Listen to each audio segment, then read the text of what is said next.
mañana, 5 para las 11 de la mañana. Raúl Prada, un gusto tenerlo aquí en Fides. Bienvenido. Lo presenté como anarquista hace un rato, en el adelanto de quién íbamos a entrevistar. ¿Está bien que lo presente como anarquista? Claro, soy anarquista, declaradamente anarquista. He vuelto a mis 16 años, no a mis 17. A mis 16 era anarquista. Cometí el error de volverme marxista, que creen en el poder. Después de mucho tiempo he tenido que aprender, sobre todo en el anterior gobierno, después de ser constituyente, después de darme cuenta que no han cumplido con la Constitución y han desmantelado la Constitución y han disfrazado a la anterior Constitución y al anterior Estado con el nombre de plurinacional. Entonces me hice la autocrítica demoledora yo, y obviamente soy anarquista como todos los que están combatiendo en este momento al capitalismo, al sistema mundo capitalista, porque el marxismo se ha vuelto parte del sistema. El combate anarquía ahorita, a veces es tomado como caos, como desorden, ¿no? No, bueno, esa es una definición, pero el anarquismo se define muy claramente de la manera siguiente. En el debate entre Bakunin y Marx, Bakunin le dice a Marx: tú no puedes luchar contra el capital desde la otra cara del capital, que es el Estado. Esa es la contradicción de los marxistas. Los marxistas quieren pelear contra el capital desde el Estado, que es la otra cara. Esa es una contradicción. Por eso han fracasado, pues, las revoluciones socialistas del socialismo real. Por eso me he vuelto anarquista. Y estoy con todos estos jóvenes que se han levantado en Chile y han sometido al poder, a las formas del poder, a las formas del poder de la coalición, no solamente de Piñera, y han logrado, digamos, una revuelta impresionante a partir de una autoorganización, de ollas comunes de los barrios, de la revalorización de luchas antiguas anarquistas, como los Lautaro. Entonces, lo que estamos asistiendo ahora en América Latina es un resurgimiento de lo que comenzó en las luchas en América Latina. La Revolución Mexicana fue anarquista. Las columnas de Zapata, de Emiliano Zapata, eran anarquistas. El gran amigo, el gran aporte de la Revolución Mexicana es Flores Magón. Entonces, estamos retomando, los marxistas nos han contado una historia que no es la historia oficialista, de la misma manera que los otros, los conservadores, cuentan otra historia oficialista. Okay, No contada es la historia de los anarquistas y el anarquismo en América Latina. Bien. Bueno, le doy la bienvenida a un anarquista entonces, hoy día a Fides. Pero con unas ideas, hemos venido conversando en las últimas horas contigo, que realmente van a crear un pica pica, ¿no? En todos los que nos van a ver. A ver, la primera pregunta, Raúl Prada: ¿por qué vuelve a ganar el MAS? Esa es una pregunta que todo el mundo se hace. Es una buena pregunta, y es una pregunta que hay que hacer a partir del análisis de lo que podemos llamar, para no volverme difícil, de las dinámicas internas, no solamente de la casta política, sino de los comportamientos sociales. Déjame tocar hitos importantes para entender el desplazamiento. Lo que ha ocurrido anteriormente con la caída del régimen de Evo Morales Ayma es una implosión. Ese régimen se venía implosionando desde hace mucho tiempo.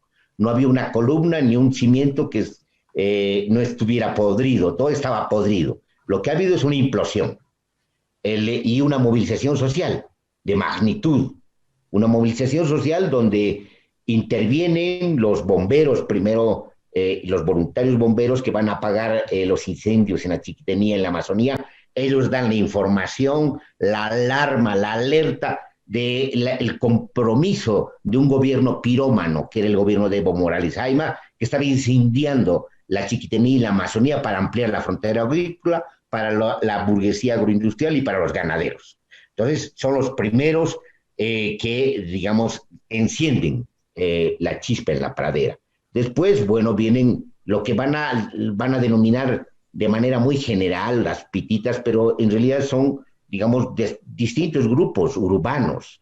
Y los más radicales son los jóvenes que aprenden a pelear, aprenden a enfrentarse a las dinamitas de los mineros de Catari que estaban en la Plaza Murillo, y aprenden a enfrentarse también a los ayllus de Cacachacas y Laimes, que estaban ahí, y son aliados de los ayllus de Caracara, y los yungueños vienen aquí a apoyar a los jóvenes que estaban combatiendo contra el régimen de Evo Morales Jaime. Entonces es un levantamiento social. Lo que lo ha vencido al Evo no es la derecha, ahí se ha confundido la derecha. La derecha es una impostora, de la misma manera que Evo Morales fue un impostor, porque la movilización del 2000 al 2005 no estuvo el MAS, no estuvo el MAS. Tuvieron la coordinadora del agua, estuvo la CSUCB de Felipe Quispe, estuvieron los sindicatos del altiplano, las juntas de vecinos del Alto, después estuvieron los mineros, hasta al 2005 hubo toda una movilización que fue usurpada por un partido que nunca ha combatido ni ha dirigido a estas movilizaciones autogestionarias e indígenas que fueron las del 2005. Entonces, estos que estaban preparados a las elecciones se suben a la cresta de la ola, usurpan el poder, usurpan la victoria del pueblo contra el neoliberalismo y lo que hacen es imponer un gobierno que va a terminar desmantelando la Constitución cuando se aprueba la Constitución. A ver, es decir, Raúl, perdón, lo que la gente tiene en su mente es de que el MAS vuelve porque la oposición no pudo unirse. Jugaron cada quien a sus intereses y prácticamente le tendieron la cama nuevamente al MAS. Esa es una de las, digamos, comprensiones que tiene una parte de la población. ¿Coincides con eso o no? No, no coincido porque, en primer lugar, lo que ha habido es un levantamiento social contra el régimen de Evo Morales Ayma, que es un régimen de forma de gobierno clientelar y corrupto, y que el levantamiento policial y militar fue desde abajo, no fue desde arriba, no fue un golpe, son los suboficiales, los oficiales de abajo que se levantaron. En el ejército fueron los oficiales que terminaron casi arrestando a los generales y a la cúpula de los generales. Cuando se movilizaron, fueron los oficiales contra los que dispararon contra los mineros en Chayapata. Entonces fue un levantamiento, se estaba yendo una insurrección. La izquierda lo venció al Evo, no fue la derecha. La derecha retrocedieron todos, Carlos Mesa, todos retrocedieron y se asustaron ante el enfrentamiento de los jóvenes en las ciudades. Y se corrieron, salvo obviamente Camacho y Pumari. Pero Pumari, ¿quién es? Pumari viene de familias mineras, tenía un discurso de izquierda, venía de esas tradiciones. Es decir, este pueblo recupera sus memorias y empieza a hablar. Pero, ¿qué ocurre? Hacen una alianza cívica de los comités cívicos, donde tenemos un personaje altamente conservador, que viene de los sectores más recalcitrantemente conservadores, es joven, pero sigue siendo conservador, y terminan aliándose, pero por los comités cívicos. Son parte de todo lo que ocurrió. Lo que estaba yendo, a donde estaba yendo es una insurrección. ¿Quién se da cuenta? Nadie se da cuenta, salvo Tuto Quiroga. Tuto Quiroga es el artífice de la sustitución constitucional para evitar precisamente que se llegue a una insurrección, que tenía otras consecuencias. Lo que hacen es trancar la insurrección con una sustitución constitucional imposible. Esa sustitución constitucional ya era imposible en esta Constitución, porque esta Constitución dice hasta el presidente del Congreso. Más allá no se puede ir a ninguna sustitución constitucional. La sustitución a la que recurrieron estaba en la anterior Constitución. Fue sencillamente una jurisprudencia la que usaron. ¿Para qué? Para evitar la insurrección. Es decir, evitaron la insurrección y se montó en ese truncamiento la derecha. Una derecha totalmente minoritaria, hicieron un gobierno de transición y usurparon de la misma manera que Evo Morales y el MAS usurpó la movilización prolongada del 2005. Ahora la derecha usurpa al pueblo boliviano su victoria frente a un régimen clientelar y corrupto. Eso es lo que ha ocurrido. Mira, para ti no ha habido golpe, Raúl. No, es un un dicen, sin embargo, que los resultados que ha sacado el MAS serían una muestra de que no hubo fraude, por ejemplo. No, es que es una mala explicación, pues. Son explicaciones demasiado antojadizas y superficiales. Es decir, ¿qué es lo que hay que responder es qué es lo que ha ocurrido? Según las encuestadoras, y las encuestas, sobre todo la de Jubileo, que es la más seria, había 20% de indecisos. Entonces, en ese contexto no se puede hablar ni de primero, ni de segundo, ni de tercero, porque tienes 20% que te puede cambiar completamente el panorama. Ahora, digamos, ¿cuáles eran las alternativas? Que ese 20% no vote como vota el 30%, que era el voto duro del MAS. Que vote por cualquier otro. Igual hubieran cambiado el panorama. La pregunta fundamental es ¿por qué el 20% vota por el MAS? Ese es el tema. Entonces, ¿qué es lo que ha ocurrido? Esa es la pregunta. ¿Qué es lo que ha ocurrido? ¿Y qué es lo que ha ocurrido antes? Porque antes ocurren acontecimientos sumamente importantes. ¿Cuáles son? Cuando se va la cúpula de Evo Morales y toda la gente, todo su entorno palaciego, la orden es no volver al Congreso, crean un desbarajuste. Pero se da un vacío político muy peligroso, donde la derecha, no el gobierno de transición, sino había otra derecha mucho más organizada que empieza a sacar la cabeza y estaba dispuesta a intervenir en el Chapare. Incluso dicen que van a traer al Mossad. Puede ser que sea una pretensión demasiado atrevida, pero sin justificativo alguno, pero digamos ya estaba sacando, porque de ese vacío político puede ocurrir cualquier cosa. En ese contexto, cierta gente del núcleo antiguo del MAS toma la decisión de llamar y convocar a los congresistas para que retornen. Porque la orden era que no retornen. Entonces retornan, pero retornan, digamos, otra gente, no los que eran cabecitas, los que eran visibles, no retornan ellos, retorna otra gente. Y que se aposentan en el Congreso y establecen un equilibrio de poderes, compensación de poderes. Y eso es muy importante, evitan que la otra derecha, la derecha, termine de consolidarse. Y eso sucede. Y cuando sucede eso, recién vuelven los que eran visibles, los blanquitos mestizos que hablan a nombre de los indígenas y están en el MAS, que siempre han hablado por ellos a su nombre, les han hecho callar, les hacían firmar leyes, entregándoles 2 horas antes las leyes, sobre todo aquellas que tenían que ver con la minería, con el petróleo, etc. Nunca los han valorado, siempre los han humillado. Y eso es lo que ha ocurrido. En el Congreso hubo una reunión dura, acre, donde los dirigentes sociales, la gente más popular, interpela a los blanquitos mestizos y les dicen, ustedes son los responsables de lo que ha ocurrido. Esa es la lectura, porque la caída de ese régimen se debe a ellos mismos. Pero Raúl, tienen ahora más del 50%. Por eso más del 50%. Y cuando se le pregunta a la gente además, si se les dice a qué atribuye esto, dice son las bases, son la gente que confía en el MAS, que es la mayoría de la población boliviana, y sobre todo es una estructura de partidos. Es la explicación que se pone para decir, por eso hemos ganado las elecciones. Ya, bueno, pero son 3 argumentos buenos, pero que hay que profundizarlos. ¿Qué es lo que ha ocurrido? Los yungueños que estaban peleando contra el Chapare, que ya no votaban por Evo, muchos sectores populares ya no votaban por el Evo, votaron contra el Evo en la anterior elección fraudulenta y espuria. Por eso Mesa saca más votación y el MAS saca menos votación. Ahora se produce un fraude y obviamente nada de eso es legítimo. Pero ¿qué es lo que ha ocurrido? Lo que ha ocurrido es una cosa importante sobre quiénes lo proponen a David Choquehuanca como candidato a la presidencia. Son las organizaciones, la Federación de Campesinos de La Paz, de Oruro y de Potosí. Y además todas las organizaciones, gran parte del Congreso que había vuelto propone a David Choquehuanca. ¿Por qué? Porque querían una reorganización, una reconducción del proceso. No te olvides que la idea de la reconducción del proceso es antigua. Ya viene desde antes, después de los líos y los conflictos del 2010 con el gasolinazo.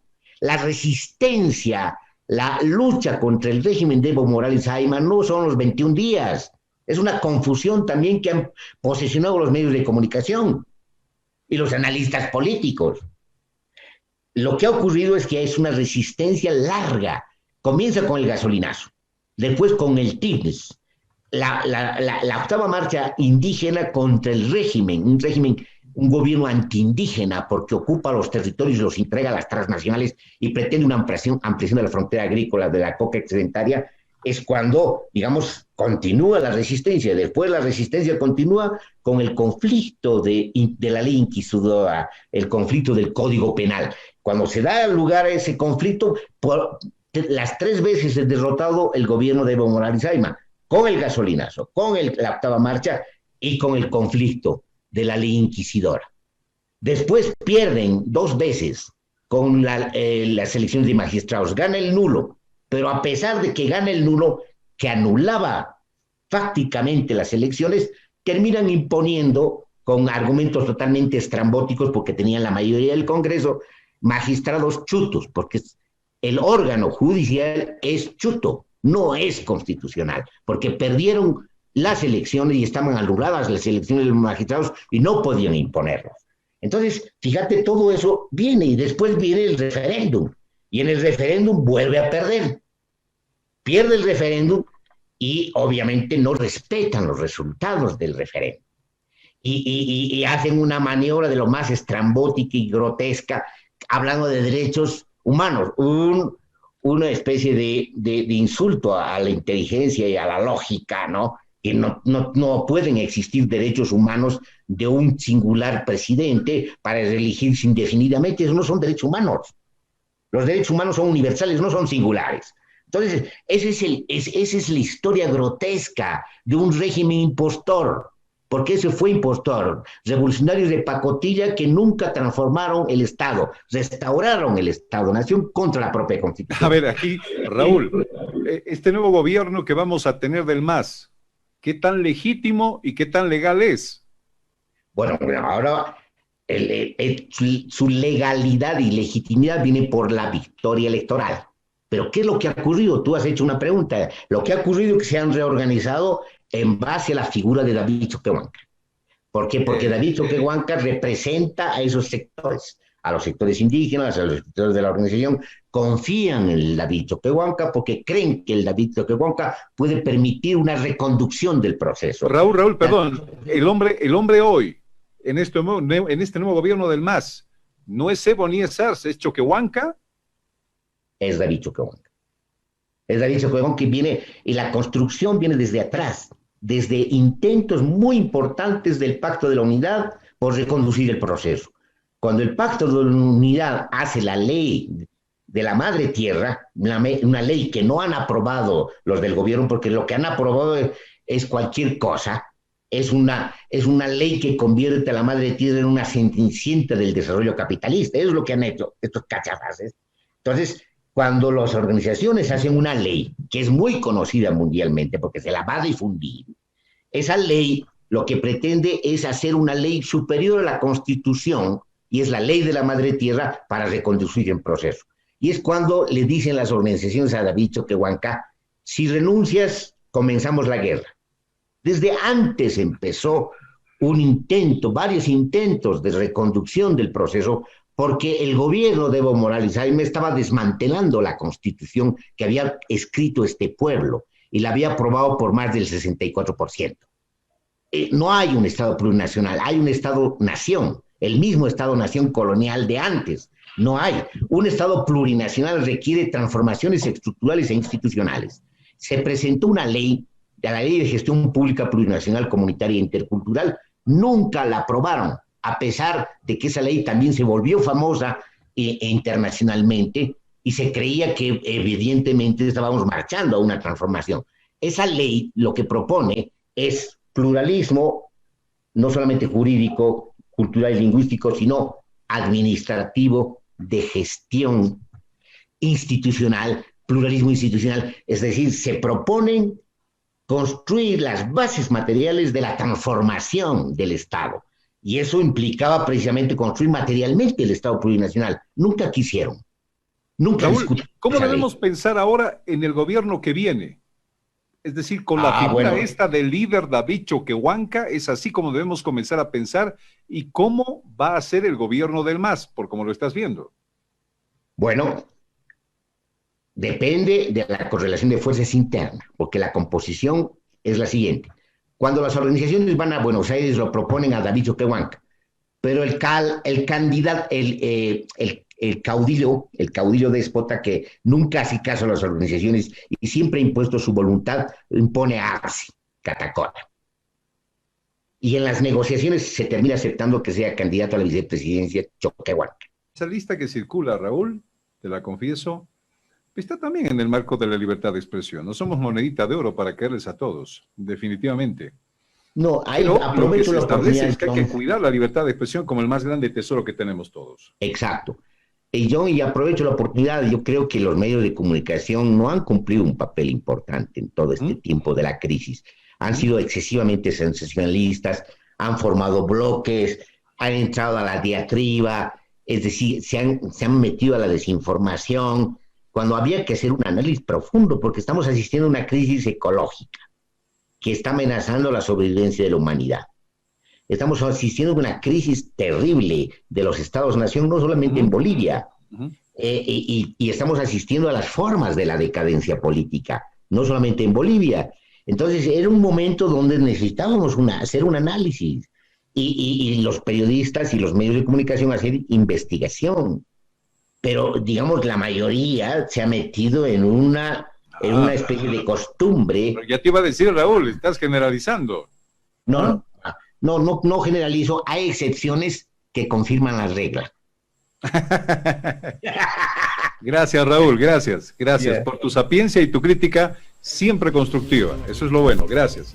La tomamos en cuenta. Gracias, Raúl, un abrazo. Muy bien, un abrazo. Un abrazo, Raúl. Raúl Prada con nosotros, acá en Fides, hoy en la mañana.